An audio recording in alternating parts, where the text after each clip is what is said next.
I dare to believe that there is no guest in this room who is not concerned with, interested in, and engaged with the exciting unfolding events leading us to the US election this fall. Our first panel now will explore the potential outcomes, and our guests will discuss how the different scenarios may affect world politics and global security and cooperation in the future, and what the implications may be of the results for the world's two biggest conflicts. And of course, they'll highlight the possible impact of the US election results on Central Europe in general and on Hungary in particular. Let me welcome our guests to the stage now in ABC order. James Carafano, Senior Counselor to the President of the Heritage Foundation and an E.W. Richardson Fellow there, a leading expert on defense, intelligence, and homeland security issues from Washington, D.C. Please welcome Mr. Carafano.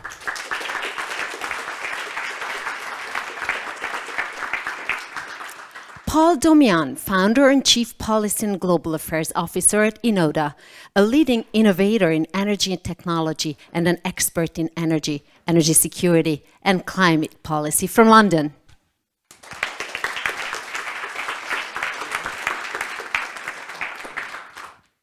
Susan Hutchison, former chair of the Washington State Republican Party, the first and only chairman emeritus of the state party, and she's also a widely acknowledged star, having been a primary news anchor and executive director, editor, and executive producer for more than 2 decades before her career in politics.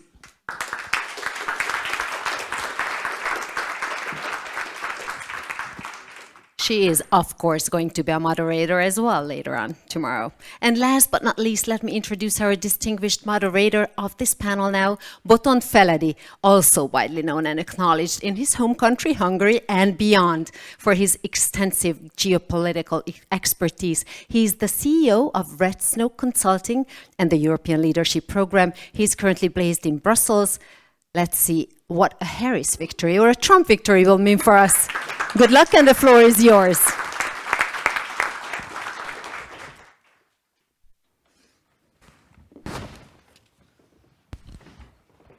Thank you, Christina, for the introductions. Welcome to my guests and panelists. Thank you, Reka, for having us on the stage. It is feeling a bit weird that the Brussels guy is talking to the DC people in Budapest, but I guess that's not a bad start. 67 million people watched the debate maybe 24 hours ago, and I think maybe some of us are still under the effects and the impact of the debate.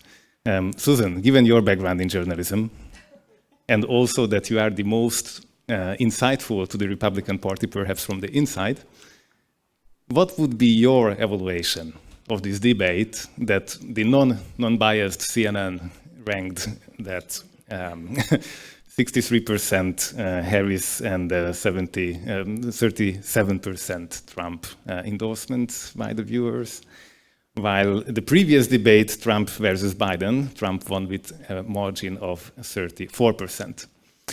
But debates are not everything, because Mitt Romney won against Obama with 35% margin, and it did not mean a victory in the White House.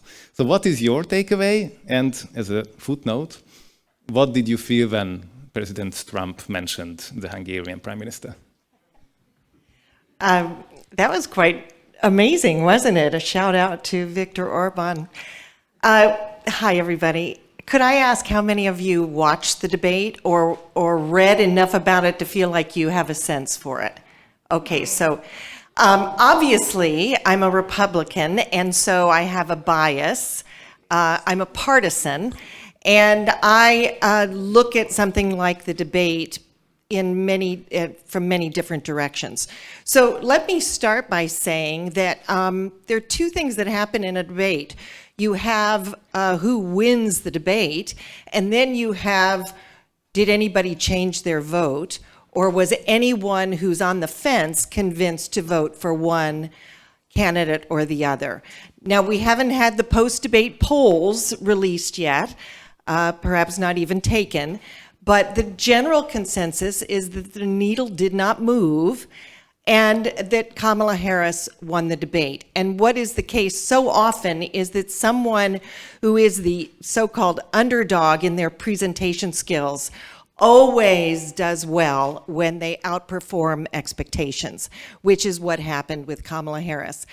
In our social media, we see constant hits of Kamala Harris behaving in a way that is utterly inappropriate for the first female president of the United States.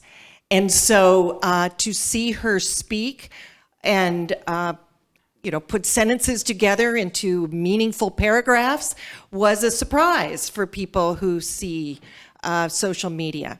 On the other hand, we all know Donald Trump. In fact, his significant statement in the debate was, "I am an open book." And that is absolutely true. He has been an open book since the campaign began in 2015 and when he was eventually elected in 2016. Beyond those ideas, I also want to suggest that it was form versus substance, and that Kamala Harris won in form and Donald Trump won in substance. The question is, do the American voters care about substance this year, or do they care about form?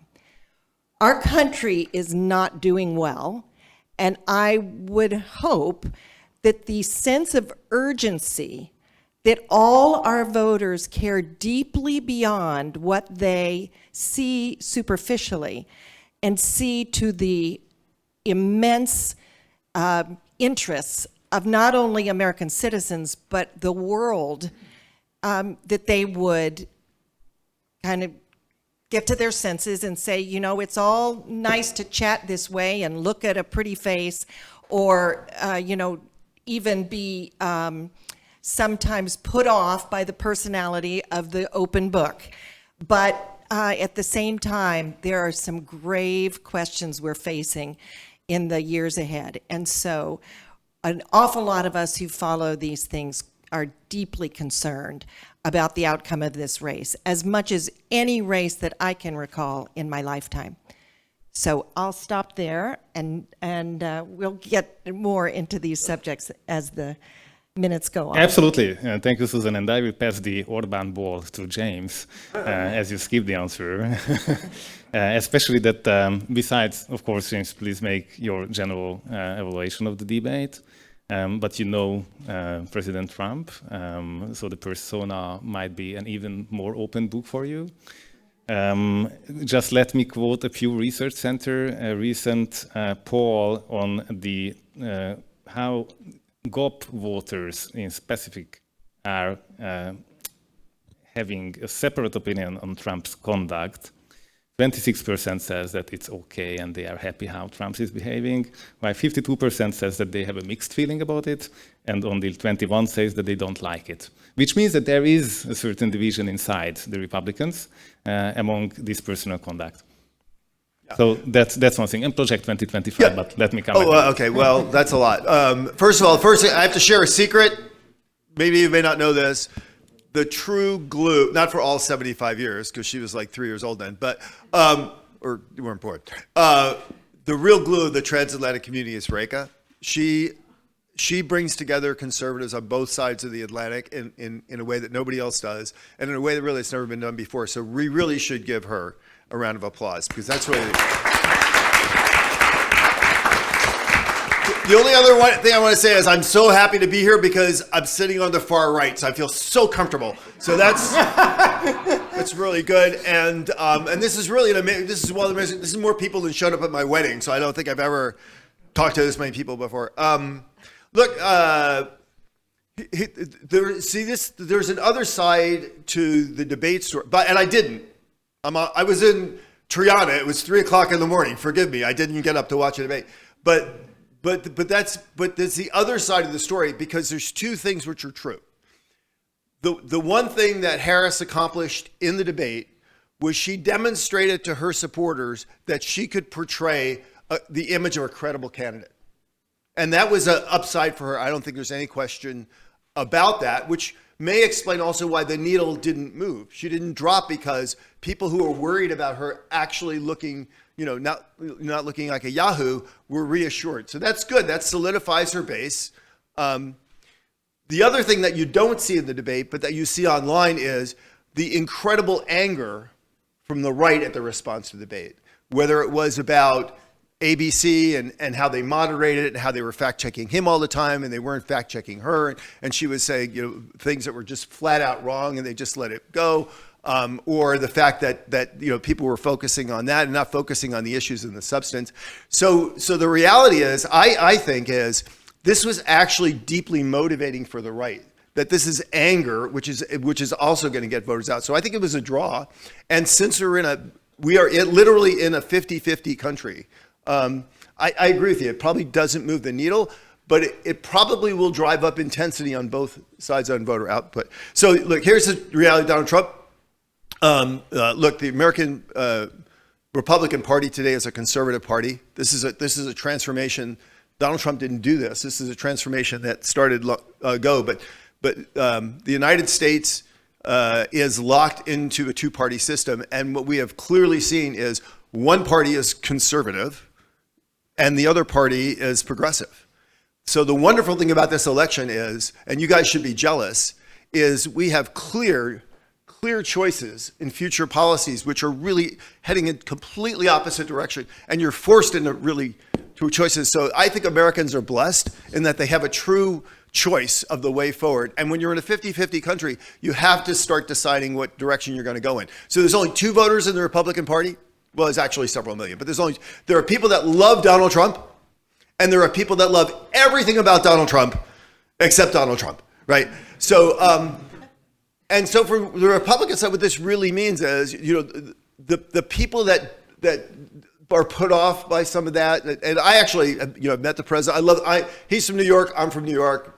I understand New Yorkers, but the people that are put off on a lot of that, they're still going to vote for him, and because of I think that this is going to be an issue campaign. If you look at the top 5 issues in the campaign, Trump won on the top 3, which were immigration, the economy, and I forget the third one. But it's never give a list and say there's 3 things and then forget. But, we all know that guy. And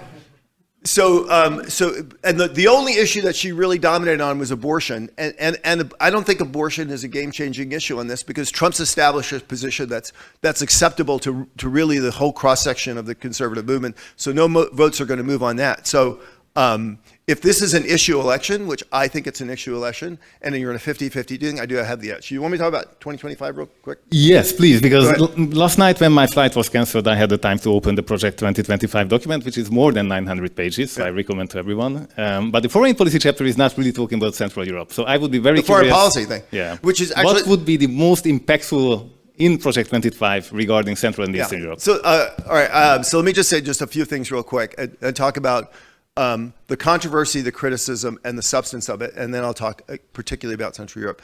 So if you actually look at the Project 2025 actually started the day after the election when they lost, and much of that work was done over 2 years before, so long before that Trump was even announced he was a candidate, let alone, and of course, so it's not his project because he had nothing to do with it, right? And it was written explicitly to say it's not for a specific candidate. And this is, it's transparent. There's a guy some hacker group said, we hacked and we have the Project 2025, which is weird because it's actually online. So I don't think you need really good hacking skills.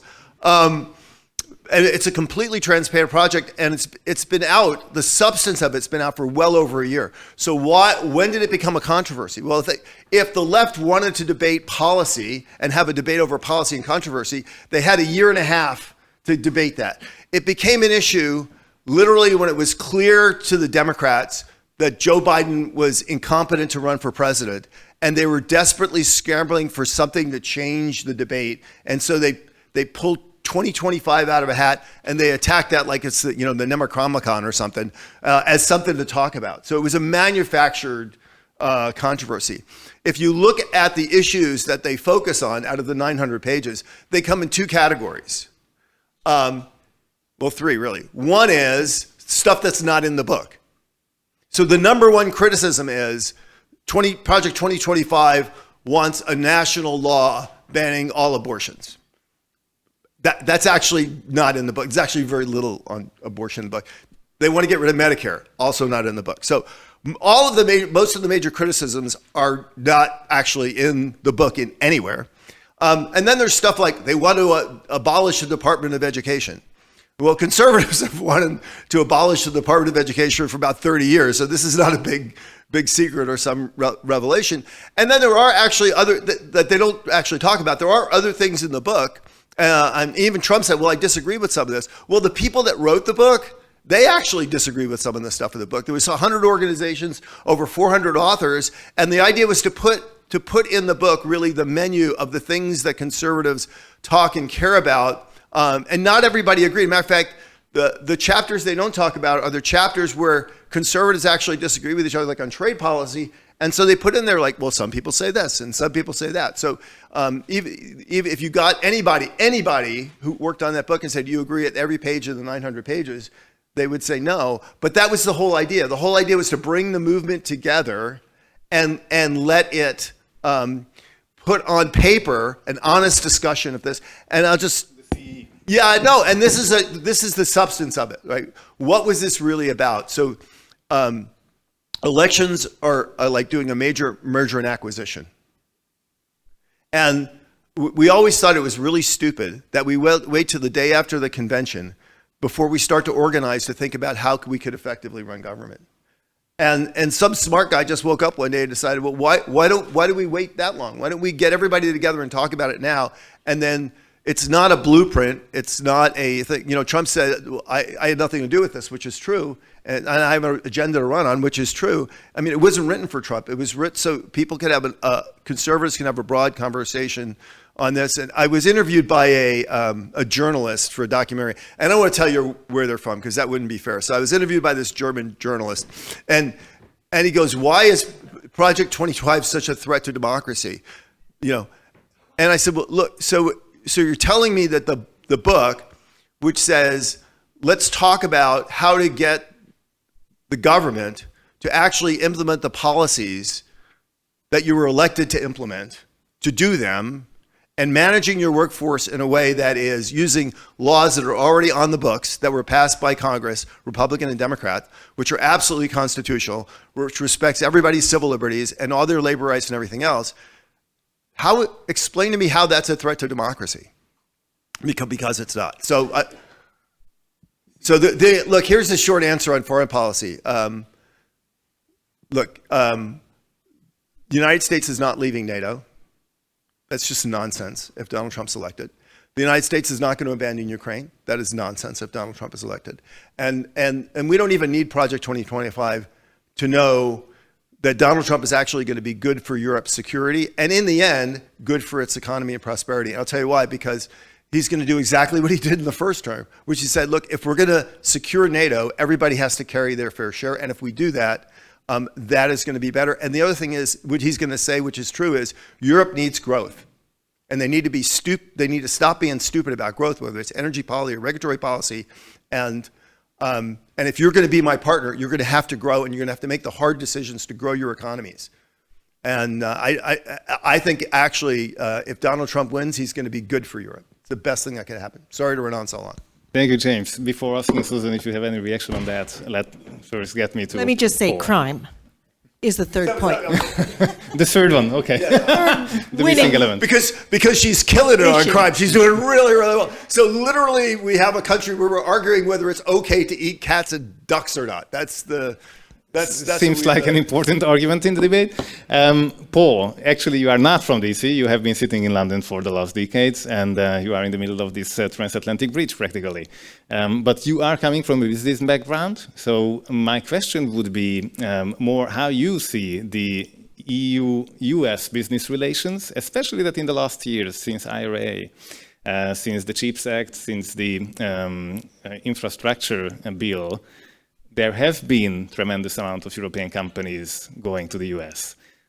Is this election, in any scenario, is going to impact this? It's interesting. I mean, I sit as kind of a nonpartisan centrist sort of person who wants to get things done, and I'm clearly in the right part of the stage, but maybe a little bit surrounded.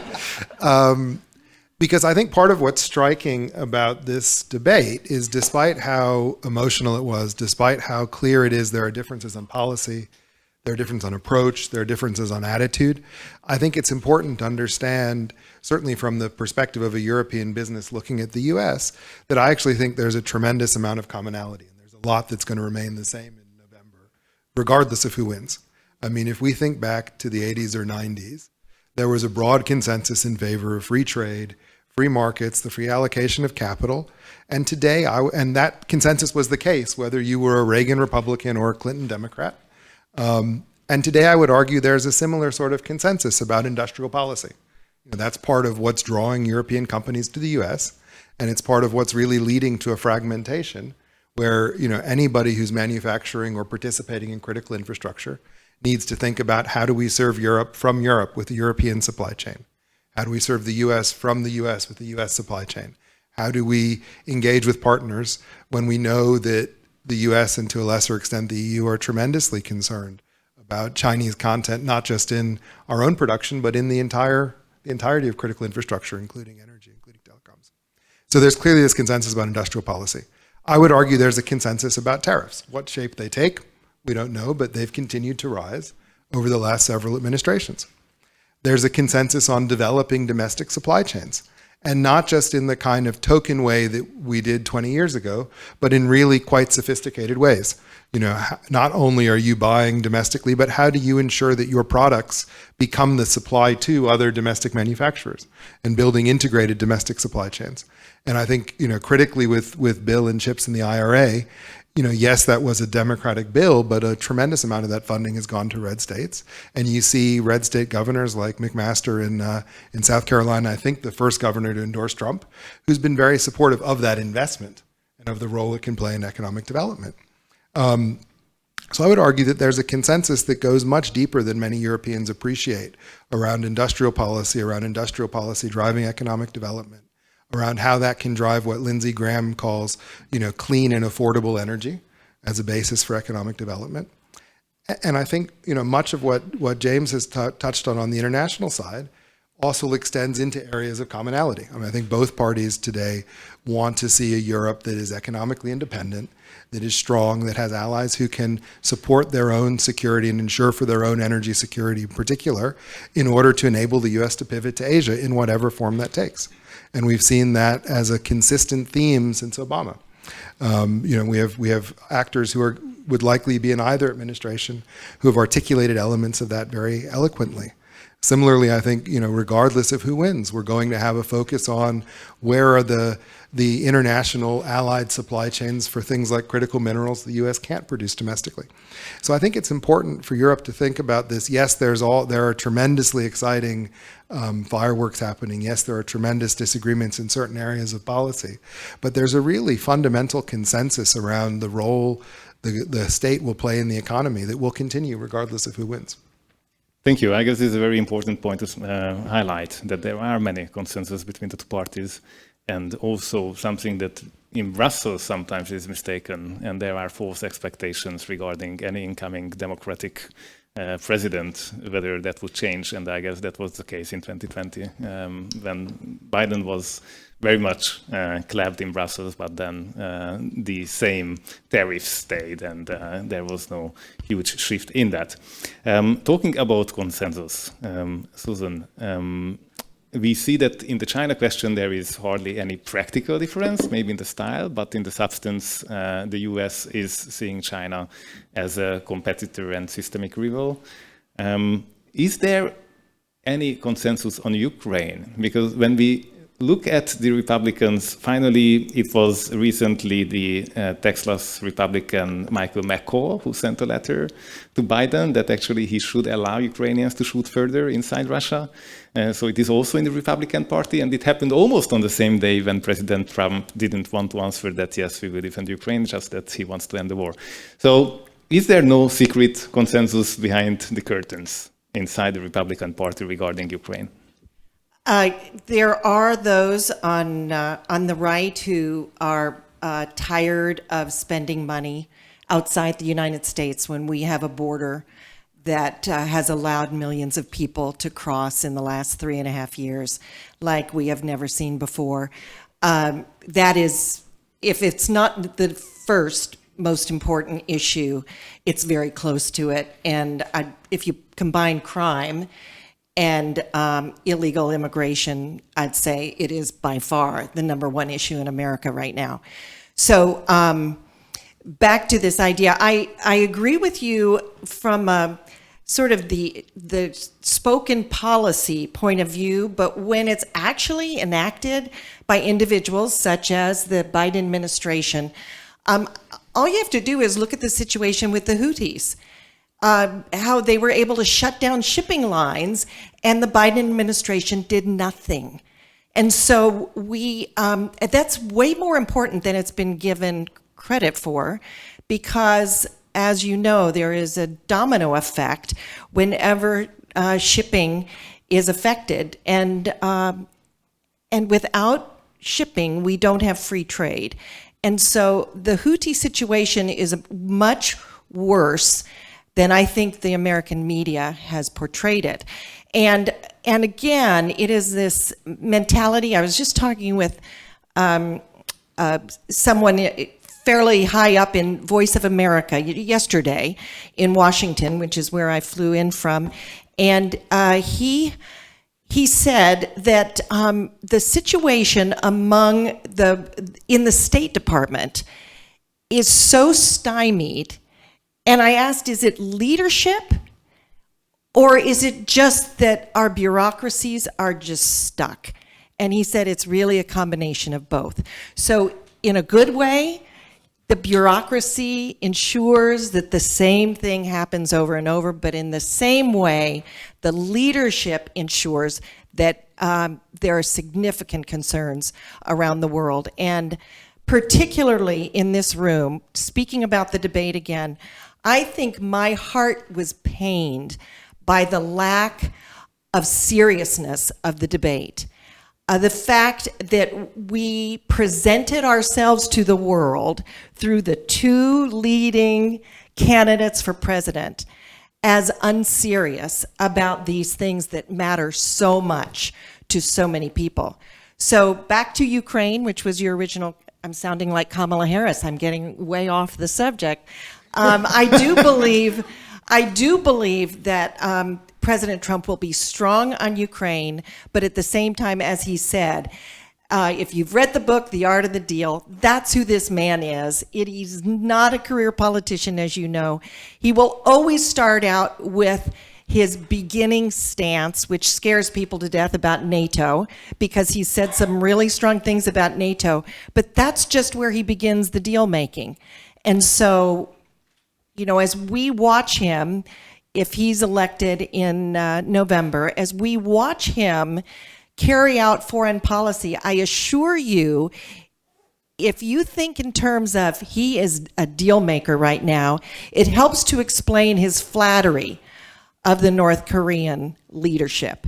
It helps to explain how he deals with China. It helps to explain why he says such nice things about Putin from time to time, because he is actually in the process of getting ready to make the deal.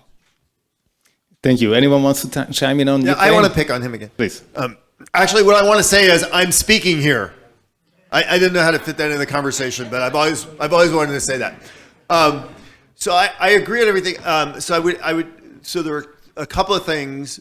One, there will be a dramatic change. It's actually the subject of this conference. Energy policy in a Trump and Biden and Harris administration will be completely different. A Trump energy policy will start with, we're going to put as much reliable, affordable, dependent energy on the table in the world as we possibly can. And that's the baseline we're going to build from to ensure countries are prosperous and growing and have the resources they need to address climate change issues and mitigation and whatever. That it's 180 degrees out, and that's coming. So Europe's got to get ready for that. The other comment I would make is we talk about our industrial policy from this kind of European perspective is, what are the Americans going to do to us, right? And I don't think that's right. But what we should be talking about is, because it's not just what Trump is going to do to you, it's what are you bringing to the table to make a deal with Trump. And China's a really good example. Trump came into office in 2016, and he said the China problem. But to Trump, the China problem was, it's a balance of trade problem. Once I hammer the Chinese, get their attention, and get a good trade deal on the table, problem solved. And to be honest, all the other economies in the world were just collateral damage. You know, they may suffer some damages on it, but tough. Once I get this trade deal, everything. Trump left office in 2020, and if he had gotten reelected, believing that China is a much bigger problem than just a trade problem, and the long-term strategy of the United States is going to be dealing with this. And so part of that trade industrial policy question will not be just about how do I improve my domestic industrial supply chains and capacity, but also is where can we leverage competencies together to achieve outcomes that strengthen both of us.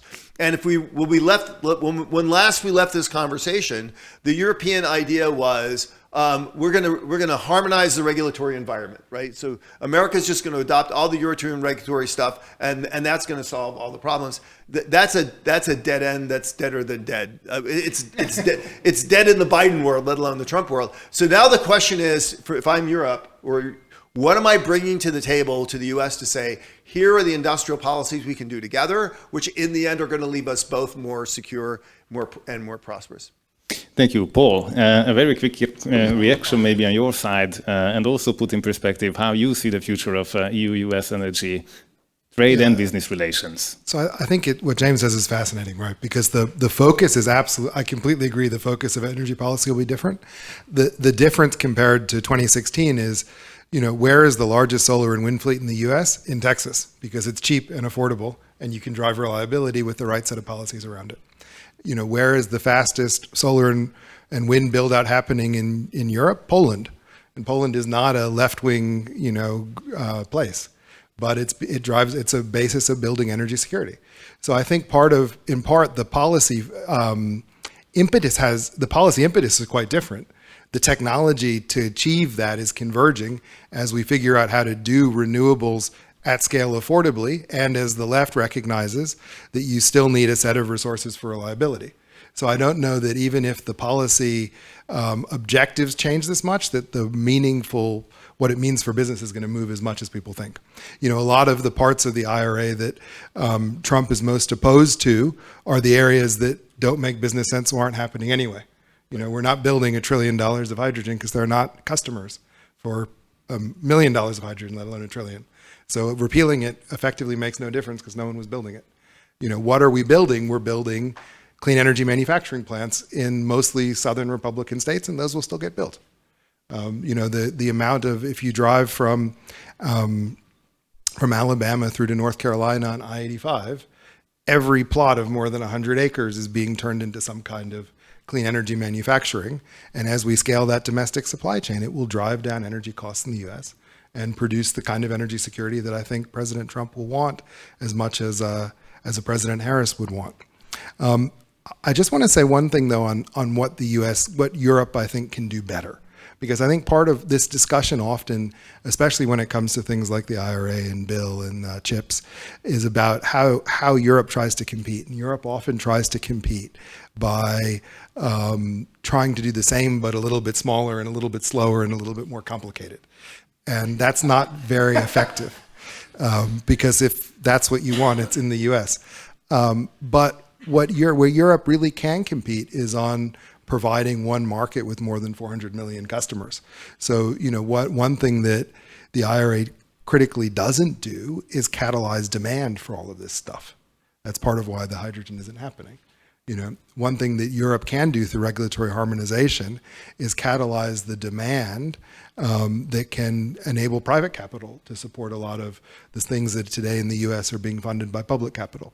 And I think it's very important for Europeans looking at how to adjust to this rise of industrial policy, whatever form it takes in the US, to say, actually, we have in Europe a different set of tools, But that doesn't mean they're a worse set of tools.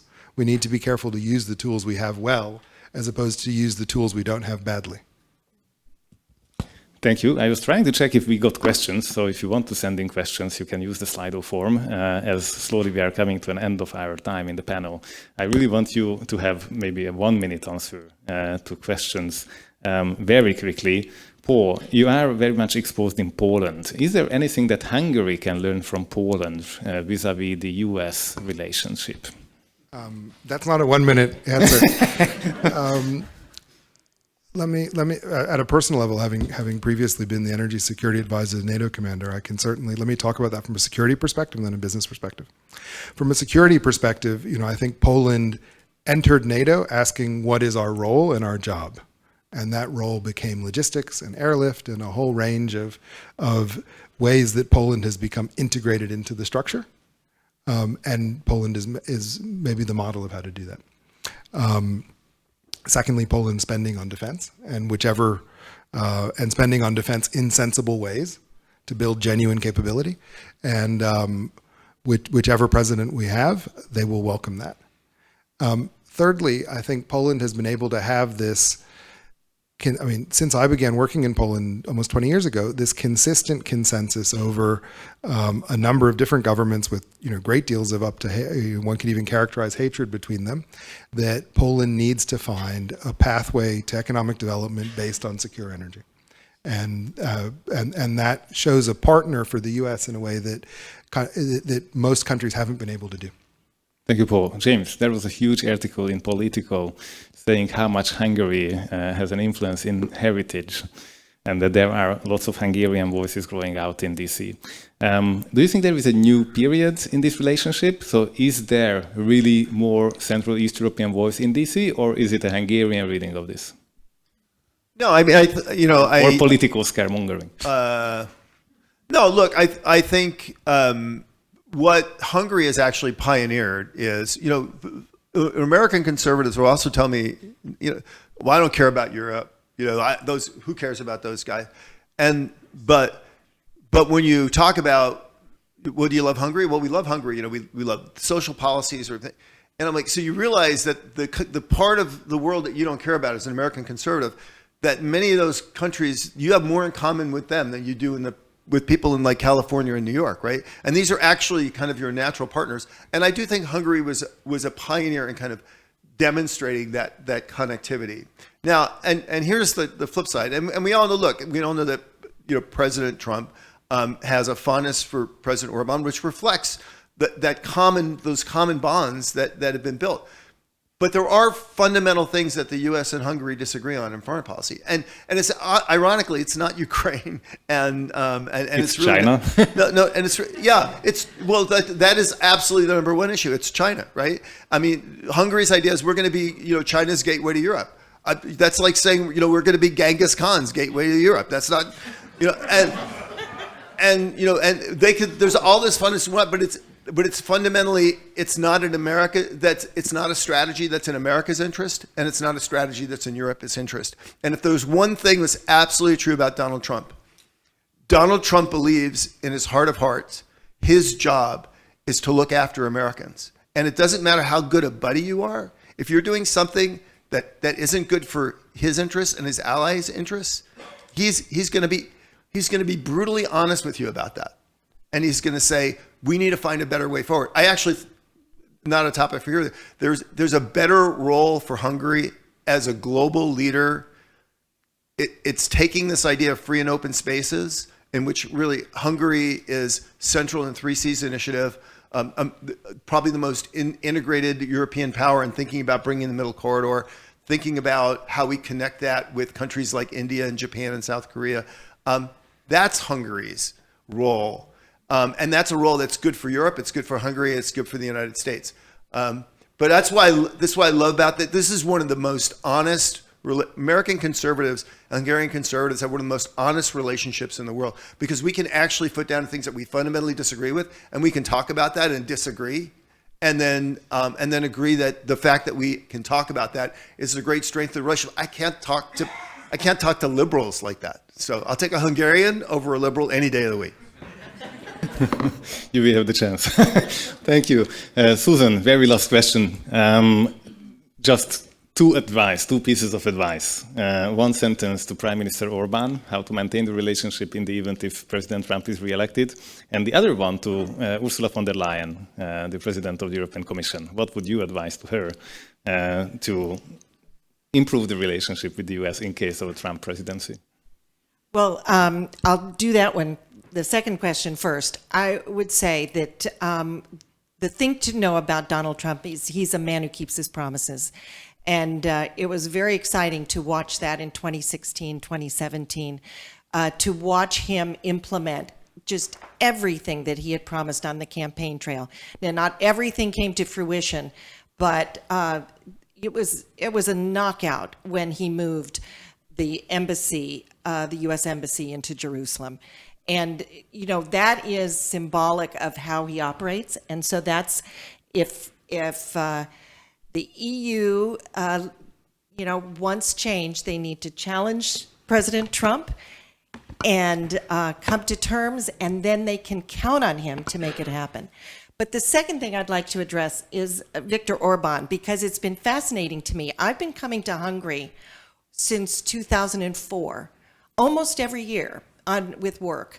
And so I know Hungary pretty well, and for an American. And I also know the Hungarian Americans, who I've been very grateful to have enjoyed their company and learn from them. So what I think is stirring the conservative mind, and when I say that, it's the intellectuals and the common folk, because there's a proverb that says, without a vision, the people perish. It's a political proverb. Without a vision, the people perish. And Viktor Orbán is the only leader in the West right now who is actually verbalizing a vision that people say, that is the truth.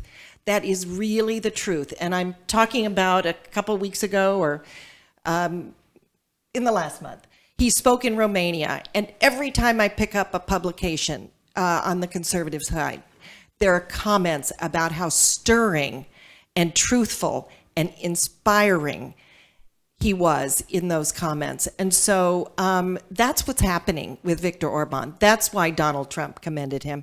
That's why every time you listen to a conservative commentator who understands what he's been saying and what he's been doing, they commend him. So, all politicians have their downsides, but that's what is resonating with Americans. Thank you so much. It was great that you two brought together the downside and the upside. So regarding China and regarding family policy and the rest, thank you for your patience. Our time is up. Thank you to the panelists. Let's give a round of applause. Thank you so much.